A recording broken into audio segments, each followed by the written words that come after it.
What's going on, everybody? Eric Lindquist at Stochastic here on the Odd Shopper channel, coming to you with another edition of Lindy's Leans, Likes, and Locks. Hit that like button, subscribe button, notification bell. Goes a long way for me on this video, goes a long way for you.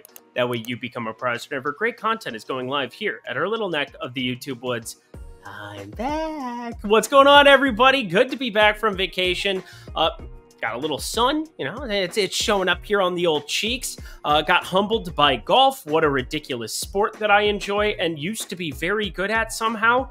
It's amazing how you just feel like an idiot from time to time. Even when you're a really good golfer, you just can't get the ball in the hole. Wild stuff out there in the old Monterey, California. But I'm back here with you guys at the home base, ready to talk a little BetMGM, ready to talk a 12-game MLB slate. Got all the updates, got all the information. Everybody's letting me know that the Angels are losing every game. People on Twitter are letting me know that, or X, whatever, Seattle is winning every single game. You've got some strange scenarios, but I think we know pretty much every single pitcher, had every single line for this one. So you're in store for a good one. We only have one lock on this 12-game slate here thus far, but I'll be looking for you. As always, check out X/the artist formerly known as Twitter. I will be putting Lindy's Locks update back up. We are live. You tell everybody that we're back up.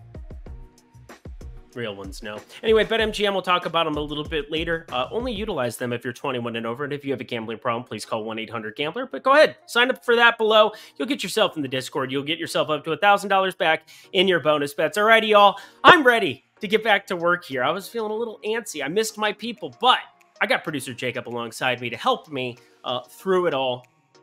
Let's just get to the back. We begin our day in San Diego. Little afternoon baseball there. A 1:10 start time, Pacific time.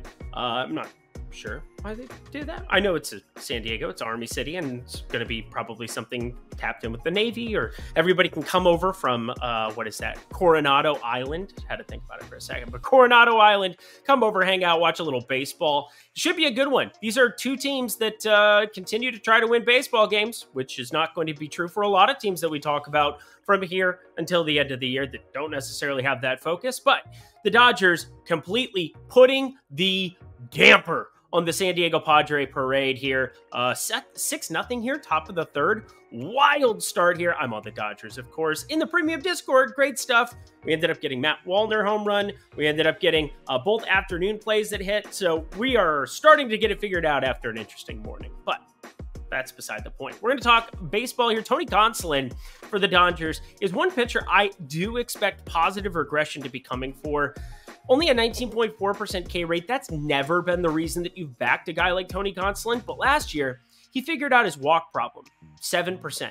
He had a 14.2% walk problem in 2021. But a 3.12 expected ERA, that's regressed to 4.88 this season. However, I'm starting to see the signs in the four-seamer and split finger, at least avoiding some of this major hard contact. He's got a 235 expected batting average, 233 expected batting average, and I know that those end up being lower numbers, but his usage is up on both of these pitches, and his 186 batting average against the four-seamer and 171 batting average against the split finger, in general, yeah, maybe there's a little bit of negative regression that can come in on that, but so much positive regression on the other pitches just being mixed in as complementary pieces rather than things that he's throwing. I don't know. The slider's been around 18%, curveball 16% of his outings, starting to go down. Yeah, can you tell I missed you putting in the work on Tony Gonsolin third and fourth pitches here? I'm very excited, though, to be backing a Dodgers here in this afternoon session, mainly because Seth Lugo on the other side of this one, I don't really buy into anything that we've seen out of him so far. A 24% K rate, 5.2% walk rate, really solid numbers, but a 434 expected batting average. We're talking a 40.9% hard hit percentage, which is way up, nearly 8% from last season. And a 4.17 expected ERA looks not as good as the 3.54 ERA. So I am expecting him to start getting hit up a little bit sooner rather than later. And hey, why not back the Dodgers? I heard they're pretty good at baseball. So there you go. Dodgers, they are dogs in this spot. What are we doing? What are we doing? Even money Dodgers? That's an easy way for me to start my day. The Fish taking on the Reds in this one. Interesting interesting with Yuri Perez taking them out for the first time in a long time. They tried to load manage him like it's the frickin' NBA, sent him down to AA, said, hey, throw some shortened outings there and make it really, really hard for Eric to do his job when it comes around on Monday. Okay, the second part they didn't say, but you can imagine how that conversation would go down, you know, because I talk to the books. I'm always talking to them, always figuring out, oh, where am I going to go? Oh, Eric, here are the plays. Here's the script for the day. If I could script 95, 100-mile-per-hour fastball results, I'm pretty sure that I would utilize that ability for something else. Like, I don't know, stopping traffic in Arizona. You been to Scottsdale recently? It's a joke. But anyway, we're talking Cincinnati here on the other side of this one. Not going to be as fun of a spot as it normally is for these bats in Great American Small Park, going up against Yuri Perez, who's just flat out freaking good. And yeah, I went to AA, so don't mind anything out of that. He's got a 211 expected batting average, 28.4% K rate, and 292 xWOBA so far in his short big league career here. And then, you know who doesn't have those numbers on the other side? Brandon Williamson, the starter for the Reds, 364 xWOBA, 490 expected slugging, 19.1% K rate, and a 10.1% walk rate across the board. A lot worse. Now, would you rather have Cincinnati's lineup or Miami's lineup? Trick question. They're about equal to me, and I don't really have a preference, which leads me to another spot where why are they only minus 125 favorites here? If it was anything other than being on the road and anything other than Yuri Perez, no, I'm not even going to bring that up. Yuri Perez should be back a lot higher than this. I know that we won't probably get the 9,500 pitches that you're looking for in this spot, but then you get to the bullpen a little bit quicker. You can play the matchup game. Looked at bullpen usage. Looks all right here for the Marlins for tomorrow. I'd borderline lock this one, but I'm going to stick with the standard like play. In Great American Small Park, I do expect the Marlins to be able to put up runs. I do expect Brandon Williamson to continue to be pretty darn bad. And hey, he's a lefty. You know what that means? Package this with a Jorge Soler home run and maybe win all of the monies. In fact, I probably should have attached that one to the bottom because I do that 2 more times incoming. Let's get to more games. This exact scenario plays out here. My guy, Matt Wallner. Yeah, shout out him. It's like I never left. He just ends up on the betting card and goes yard again. Walk-off style. What are we doing here, buddy? You're really, really good. 269 average, 6 homers now in just a very muted 78 at-bats. He's special. I'm telling you, friends. Just look at the signs. I saw the sign, and it opened up my eyes. I saw the sign. Too bad I can't do that with my golf game, identify problems and actually correct them. But here we are, Minnesota. Pablo Lopez, the best guy that I could possibly want to be backing Minnesota with on the mound on one side. Here in Detroit, going up against Joey Wentz and these Tigers. They're not trying to win almost said basketball games. That'll be here in 2 short months because we have NFL coming in a month and a half, and it's going to be preseason NBA before you know it. Definitely going to be betting that one. But Joey Wentz, 358 xWOBA, 487 expected slugging, 20.6% K rate. Nothing is good. Nothing is awesome. 42.8% four-seamer usage, 25.6% cutter, and yeah, north of a 10% barrel percentage. Never ideal things. And hey, yeah, you're not going to be able to have as much fun because he's going to neutralize some of these lefties that we would really want to be backing. I don't know, the Kepler-Larnach.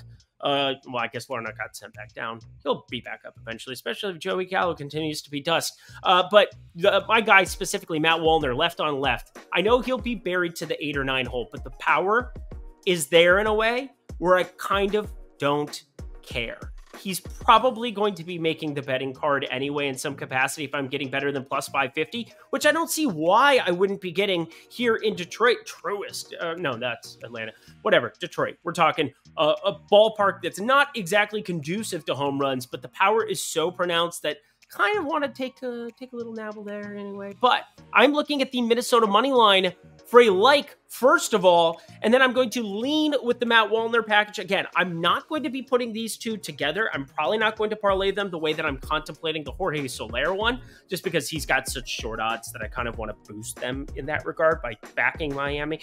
It makes sense in my head. But Matt Wallner, Definitely going to be a lean piece. I said better than plus 550. I'm sticking to it. But you got Pablo Lopez, 280 XWOB, but 29.9% K rate, facing a Detroit Tigers team not trying to win baseball games. They have a abysmal numbers against righties.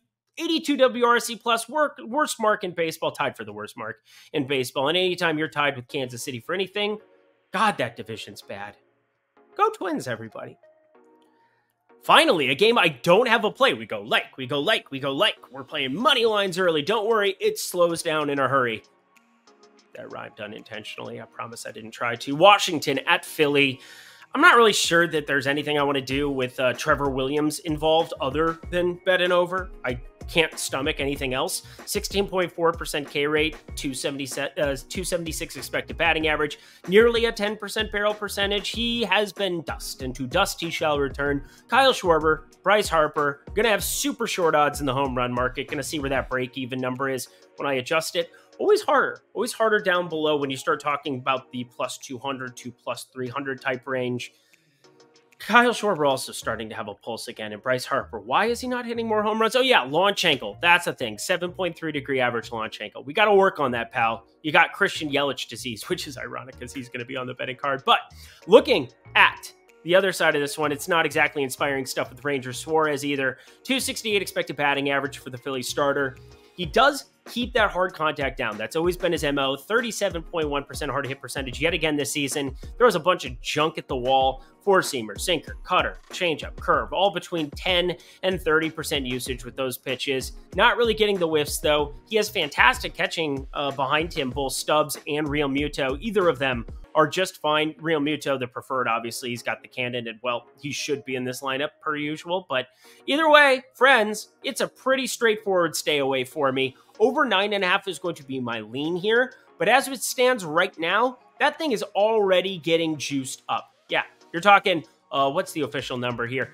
We've got 9.5 sitting, minus 108. Okay, not as bad, but it was sitting there at 9.5, minus 105 a second ago. It's starting to get trending towards that 10 number. We'll see what people land on here, but I mean, Washington's still functional.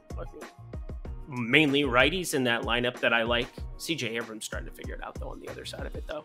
Over 9.5, just a lean, probably staying away from this game unless Schwarber enters the conversation at a decent number.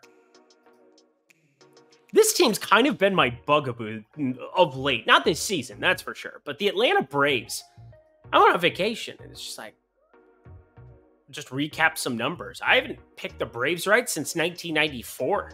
Okay, that's not actually a fact, but it feels that way from time to time. I know we all have those teams that we just want to... The Padres, can you score runs ever? I don't care today. Obviously, I'm betting against them, but a lot of people griping with the Padres in the comment section in the daily Lindy's Locks YouTube world thing place. I'm rusty. I'm sorry. Braves, Spencer Strider, really good. You have Living the Beto Loca, Osvaldo Beto on the mound here for the Pittsburgh Pirates, and I'm sure they prefer him to not have to pitch deep into this one, but again, they're probably not concerned about winning baseball games, so such is life.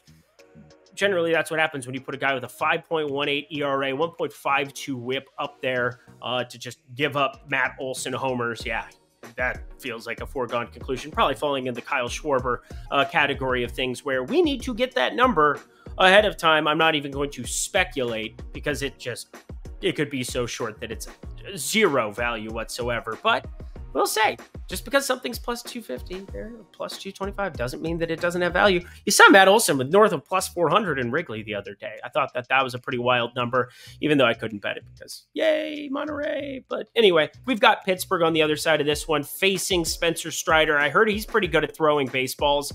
He does have a 3.61 ERA, which isn't as flashy as the days of yore. And I mean, by days of yore, I mean last year because he was a rookie. But in his sophomore season, still ridiculous strikeout stuff. 39.3% K rate, 203 expected batting average, 275 xWOBA. But the thing that happens is that sometimes that hard contact takes off because it has an 18.1 degree average launch angle. You're looking at a pretty wild scenario, though, with a 3.61 ERA compared to his 3.08 expected ERA. So positive regression in store for a strikeout pitcher facing the Pirates. That's why you're seeing minus 270 on the road. I'd be trying to make the run line a thing, but I can't find any value here in this entire ball game with any of these numbers. Gonna look in the prop market per usual. If you want to know if I do end up on anything here, hit me up on Twitter /X at Eric Lindquist, just my name. Don't wear it out. Or do, just follow me. That'd be great. Atlanta, -1.5, just a lean, probably not going to be on the card. Producer Jacob always likes to remind me, whenever Kadai Senga isn't on the mound, whenever he's on the mound, I just put his name in and I move on to the next game. Do you feel like reliably backing the Mets ever? Anyone? Anyone? No, you don't. Kadai Senga. Reliable as all hell when not walking batters, when there isn't weather in store. So these are things you got to pay attention to. And well, we are definitely going to have 2 speculative plays here on the card, including your lock, which is suspension pending. What are we doing here? What happened over the... Oh, yeah, it was a great uppercut. You know what I'm talking about. But Cubbies, Mets, interesting pitching matchup here. As I completely lose my spreadsheet. There it is. Kadai Senga, obviously, against Drew Smyly. He's just being Smyly. I feel like I'm contractually obligated to say that for no reason whatsoever. 4.79 ERA, 1.36 whip. But you know what he does? He doesn't give up that hard contact that you're looking for. 34.1% there. Doesn't walk batters. Sub 8% walk rate. And overall limits the barrels to around 7%. But you know who really limits barrels? Kadai Senga with a 5.4% barrel percentage, 341 expected slugging, 298 xWOBA. Across the board, really, really good things. And now he gets a Cubs lineup that I'm not sure what to make of some of their acquisitions there. They're up to a 106 WRC plus against righties on the season. That puts them top 10 in baseball, sitting in the 9 hole. Good stuff. Just a 23% K rate, which, again, in days of yore for the Cubbies, they wouldn't have been middle of the road in that department because they have guys like Patrick Wisdom up there just swinging away, doing whatever, with a 37.5% K rate. Christopher Morel, 32.6% K rate.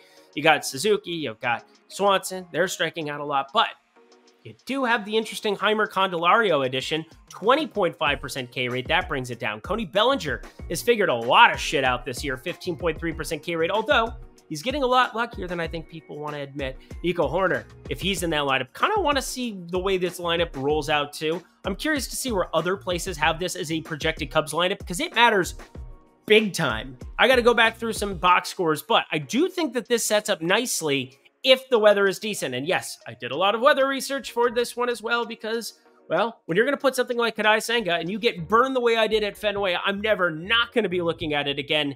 80% chance of precipitation here in New York tomorrow evening. That means do not put this play on the card blindly. I don't want to see your Kadai Senga tickets right off the bat. In fact, I will cover this on Lindy's Locks Update if you want me to talk through the weather situation. I like windfinder.com. I like google.com. That is an easy way to find the weather. Yeah, look at me, genius. Kadai Senga, though, up to 7 Ks. It's all about limiting the walks. He's got that 11.6% walk rate, but it is steadily improved throughout this entire season. I think we could be looking maybe even at 8 Ks, but want to keep this one in check. Yeah, I know it was rough. 11 hits he gave up against Kansas City there. The 3 earned, only the 6 Ks. Ended up getting burned. Hook, Captain Hook, of course, but these are unlikely things to happen again against this Cubs team if this weather permits. So Kadai Senga up to 7 Ks. It's a lean. Hit me up on Twitter if you want to know if this officially makes sense. Oh, that's a guy who just came back from vacation. Actually, he looks happier than me in real life. That is an accentuated me here talking a little BetMGM with the people, mainly because it is fantastic. It makes me happy and go, yay, which is kind of what I imagine I'm saying in that picture. Get 2 free months of OS Premium Discord. That is my betting card. That is Eitan Shander's betting card. That is everybody you know and love here on the Odd Shopper Network, on the Odd Shopper YouTube channel, firing their picks in daily. I'm in there Sunday through Friday, other than the last 3 days where I had to play abysmal golf on Wednesday, Thursday, Friday. Probably should have just stayed at work. Except for no, I got to see my best friend. It got to be their second kid. It was a beautiful time. Anyway, you don't care about that. You care about free money. And, well, here's an opportunity to get something close to that. You're going to get yourself up to $1,000 in bonus bets back on your first wager if it doesn't win at BetMGM. Here's how it works. Let's say you deposit $20 in the video description box below. You end up firing $20 up. Well, guess what? You're going to get $20 back in bonus bets if that bet loses. If you do $50, same exact thing. $100, same exact thing, all the way up to $1,000 that you'll get back in bonus bets from BetMGM just to try out their product for one bet and one bet alone there. So I guarantee you, there's no better way to guarantee yourself an opportunity to score big by taking big swings with a one-shot bet over at BetMGM than it is right now, this second. So check out this great opportunity in the video description box below. Just click on that link, check out BetMGM, and hey, get 2 months of talking to me in chat constantly. 60 days of that goodness. That'll lead you into NFL. That'll have you a full month of NFL at this point. That's exciting to think about. September 7th. Going to be a glorious, glorious day, friends. So, do that. Cool. Good talk. Glad we had it. Only if you're 21 and over, and if you have a gambling problem, please call or text 1-800-GAMBLER. Alrighty, y'all. Back to the picks. Kansas City. Yeah, we're going to be hearing announcers. You guys know. I mean, they win Super Bowls. I don't know the announcer's name, but he does a really good Kansas City. Chiefs are going to be ridiculous again. Shocker. Boston Red Sox on the other side of this one. They're ridiculous amongst these two teams because, well, one's starting Cole Ragans, the other one's starting Brian Bayo. And I think you know by now, I do like to back Brian Bayo. 43.7% hard hit percentage doesn't look great. Just a 20.6% K rate doesn't look great. 6.5% walk rate looks good, but why is it that I like him exactly? Oh yeah, the 56.3% ground ball rate. Oh, there it is. The C is silent. Or double B. I'm a B. Yeah, we got to work on this. I've been in the sun too long. Cole Ragans on the other side of this one, friends. 36.7% hard hit percentage, 214 expected batting average, 337 expected slugging. Not bad numbers from a guy who, over the course of his career, has not done that. Let me just tell you. Now, he's been extended into a starter here at this point in time. He's not going to exactly be long for this one, but I think this creates an interesting opportunity for us to capitalize. Now, he has gone 94 pitches as recently as the second, so again, 4 days beforehand. I doubt you're going to see him go to 95 plus in any capacity here. He's also a lefty, which helps big time when you start playing out this Boston lineup, because against righties, that's when Boston gets a little bit dicey. And yeah, they only have a, 104 WRC plus there against right-handed pitching over the course of this season. It's not exactly just world beaters, but you have so many lefties in this lineup that it shouldn't surprise you to see that they're just about the exact same on the other side of this one, and the power numbers just go down. You do have Adam Duvall, who's healthy, and that'll help. But Duran, Verdugo, Yoshida, obviously Devers, who, again, left on left, he's fine. But I do think that this helps a little bit for me to be more interested in under here, especially with one book in particular, FanDuel, that had put the hook up there at 0.5 there, 10.5 runs. I think that that's good enough. Yes, you're paying a little bit of extra juice to be able to jump in on that play right now, but I think the juice is worth the squeeze. Haha, that was better. Now we're back under 10.5. We've arrived to a lock, but it is a lock with a huge asterisk, and I don't want to hear anybody coming at me. I don't want to hear, oh, I didn't know he wasn't in the lineup. I have no idea what is going to happen in the aftermath of this Tim Anderson, Jose Ramirez information, but he played Sunday morning. I doubt he's going to appeal any kind of suspension unless it's lengthy. And first of all, he didn't exactly load up first. Tim Anderson just went like this, and then, you know what, he got completely Bautista'd. He got boom. Real ones know. Rougned Odor? Yeah. Those were good days. This was, I think, a better right hand than that. The only thing it was missing was Oakley glasses. That would have really sent it home. Real ones know what I'm talking about. But I want to lock this game with this pitching matchup, specifically if Jose Ramirez is in the lineup. Let's talk through it. Hyun-Jin Ryu making another start here for the Toronto Blue Jays, and boy, did we successfully identify that he was probably going to have some issues coming out of the gate here, and that's what we ran into. 9 hits, 4 earned runs. He did induce 9 ground balls, 3 Ks, but overall, I wasn't impressed by anything that he did over the course of his last 2 seasons in Toronto. 4.45 expected ERA, 5.21 expected ERA, 8.23 in that first start expected ERA. That is a ridiculous number. Do I expect it to be that bad? No. Did he have a very, very small sample size in 2022, considering he had less than 400 pitches before getting hurt? Yes. But the telltale signs are there that the velocity is just not going to come back. We are not going to see him throwing anywhere close to what he did when he was wearing a Dodger uniform. In fact, it was down 0.3 miles per hour on his four-seamer from last year, and it's at 89 miles per hour right now. 89 miles per hour is all he topped out at in that first start. Houston, we have a problem. If Jose Ramirez, one of the best hitters in baseball, is going to be present at this number. So I want to be locking it. You got Gavin Williams on the other side of this one. I think people know by now, fastball out of his mind heavy. That's all he's going to go out and throw. I expect him to get better than the 11.7% walk rate. I expect him to increase the 20.7% hard hit percentage, and the 3.38 ERA he has so far. Yeah, it's going to negatively regress next to the 4.53 expected ERA, but he is not Hyun-Jin Ryu, and I know he doesn't have the Toronto lineup, and I know it's going to be a difficult matchup, and I know all of these things, but I'm getting plus 110 to find out. Are you kidding me? Cleveland money line, if Jose Ramirez is there, we fire that thing up. If he is not, this goes off the card at these numbers. I would need plus 135 or better, and I know that seems crazy and extreme for just one hitter, but Jose Ramirez batting third and doing what he's done in this lineup is totally worth it in this scenario. We're talking the only guy on the entire team with an over 460 expected slugging. The only guy on this entire team with over a 350 xWOBA. He has a 10.1% K rate. He's got ridiculous speed. He has the ability to hit from both sides of the plate. Are you kidding me? All right, I'm done talking. Cleveland money line locked. You know what to do. I said he was on the card. He surely is on the card. And if you've just been fast forwarding and all the other things, Freddie Peralta. You got to keep it now. Producer Jacob, you got to keep it. Freddie Peralta is pitching. Fastball, Freddie Peralta. Very excited to watch him pitch. I don't know who he is, but he'll be going up against Mr. Lambert. We at least spelled one of them right. 1 for 2.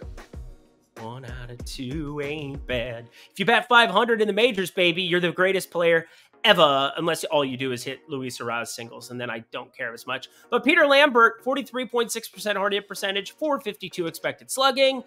You got some issues coming down the pipeline with a 10.1% barrel percentage. Just throwing it out there. So, there you go. But Freddie Peralta on the other side, I don't exactly want to go crazy and gaga to back him at minus 235.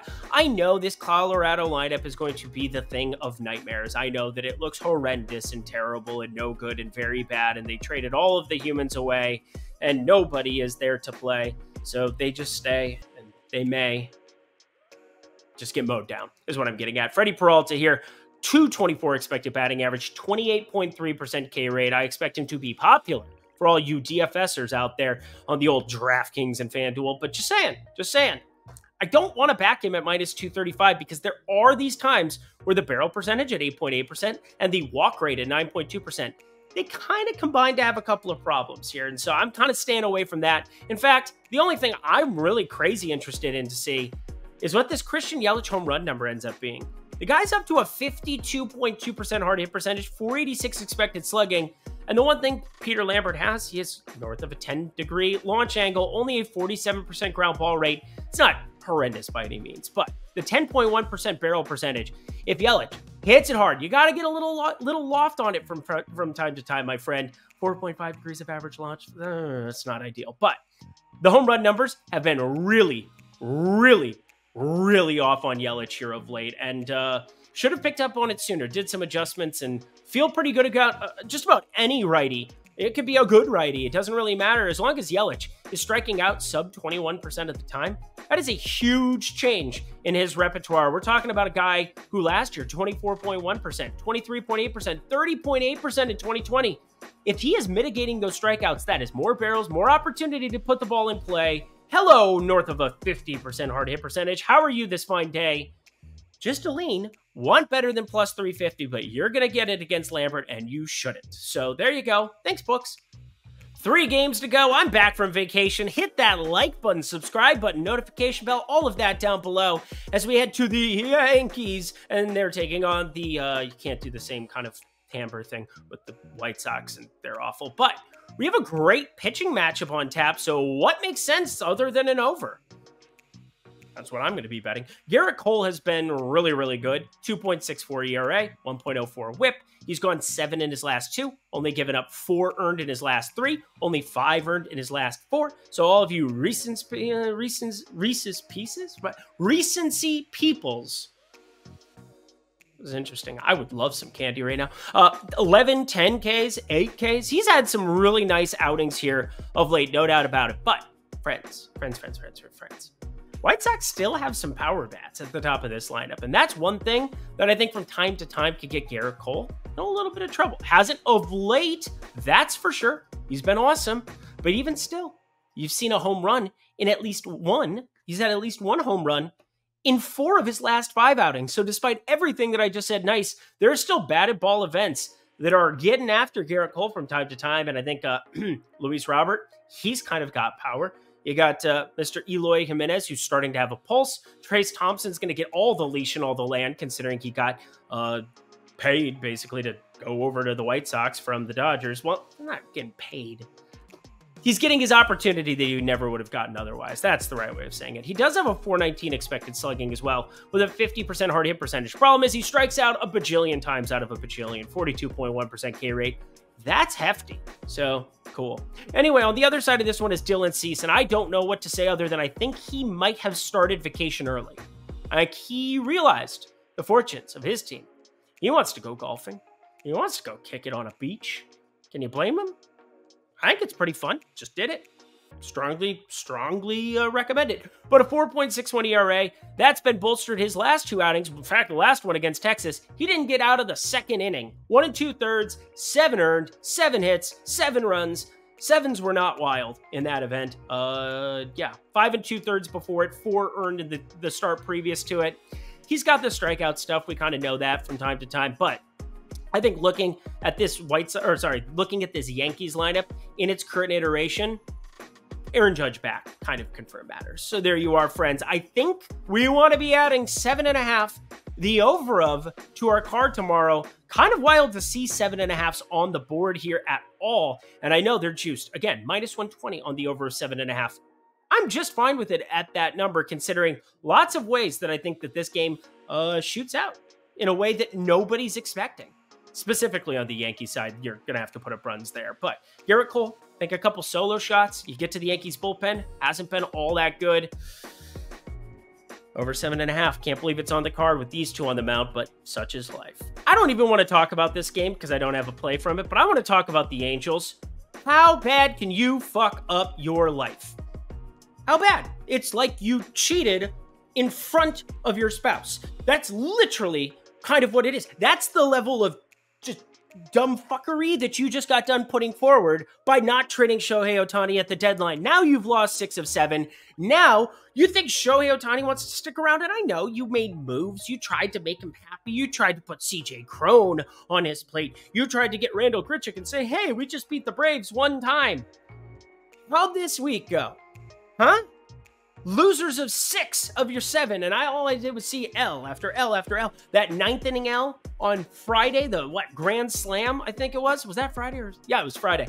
Unbelievable stuff. Was watching that at a bar with some buddies, and just, what in the absolute, what are you doing? What are you doing? You could have gotten prospects from anybody. You could have unloaded the clip, and you could have still made him the same offer you were going to make him at the end of the year, rather than trying to win games here now with a team and a roster that's not built for it. Your starting pitching is terrible. You have nothing on the back half of this lineup. Mike Trout's been hurt. He's been regressing, even though he's been really, really good still compared to what people think he's been. But this is not a team that's set up for October. They're just not. So we have the Giants facing the Los Angeles Angels here. I'm just going to say a couple things about each starter. Logan Webb, he ended up getting his start pushed back a little bit. That's cool. 24.7% K rate, 295 xWOBA. Patrick Sandoval on the other side, 259 expected batting average, 18.6% K rate. Not really feeling this game. Numbers mine out perfectly. I'll actually lean on this godforsaken Angels team that has no idea what they're doing and has no front office and all of those things, but just going to be a lean. I'll just admire from the sidelines. we have the Texas Rangers taking on the Oakland Athletics. Oakland swept the 2-game set. I guess it's not really a series if you play 2 games. Not a doubleheader. It's not just back-to-back games. 2-game set. 2-game series? Is that a thing? I guess we can call it that. Anyway, Texas Rangers taking on Oakland. But yeah, Oakland just beat San Francisco back-to-back times. Pretty big choke job there by San Francisco, in fact. You got to win. You got to win 1 and 2. Come on. What are we doing here? But we got Dane Dunning against Ken Waldichuk. And again, I think it's also my contract that I must ask you, how much wood could a woodchuck chuck if a Waldichuk could chuck wood? Well, a lot, because he's going to run into bats. 345 xWOBA for the lefty, 430 expected slugging, 13% walk rate. Those are just insane numbers combined together into one dude. The best thing he has going for him is the ballpark. Everything else is bad. Dane Dunning, though, Dunning. What in the world did we just see last time out? Because I had to double check. I was like, 11 Ks, 7 2/3 innings? Who this guy? 3.14 ERA, 1.14 whip. I'm not a big recency guy, especially when you have just a 17% K rate, 267 expected batting average, but that's kind of an outlier of all the outliers. And, well, it's White Sox, which not exactly the most potent offense, even though did give the top of the lineup a couple of nods just in terms of power. Hopefully they can get after Garrett Cole a little bit. But looking at Dane Dunning, I mean, he's going to be facing an Oakland team that's just pitiful. So at least there's that. 69 WRC? No. That's not correct. Oakland's been better. 92. Okay, that's better. 92 WRC plus. That was a little confusing to me. Whatever. I'm looking at Adolis Garcia. I think he's going to have a decent homer number against a lefty here in Waldichuk that, well, should be taken to pasture when it comes to the old pitching terms. I would never wish harm on somebody. He's probably a really nice guy. Aren't all professional athletes really nice guys? That's what I heard. That's the sentiment I heard. But anyway, Adolis Garcia, I think he's a nice individual. Big, strong muscles and should hit the baseball very, very far. And hey, maybe packaging that with the Texas money line might make some sense, because otherwise, minus 205, no thank you here in this spot. So both of those are going to be leans. Gave somebody a prop, gave somebody a money line. I think could be evening to package something else in that evening window for the people. Won't be the Angels money line, I can tell you that much. They're dead to me. We're not going to go on any more rants. We're going to end the show right now. Thanks again, friends, for coming. And that does it for another edition of Lindy's Leans, Likes, and Locks. Head to that comment section below. Let me know your favorite plays on Monday's slate. 12 games, lots to get to. I'm going to be doing Lindy's Locks update for you over on X, yes, formerly known as Twitter. Check it out. I'm going to be putting a video out. It's usually a lot of time, a lot of effort just to talk you through kind of the way that I build out my model, how I go through certain numbers and having them matter or not matter. And it always comes down to the math at the very end of the day.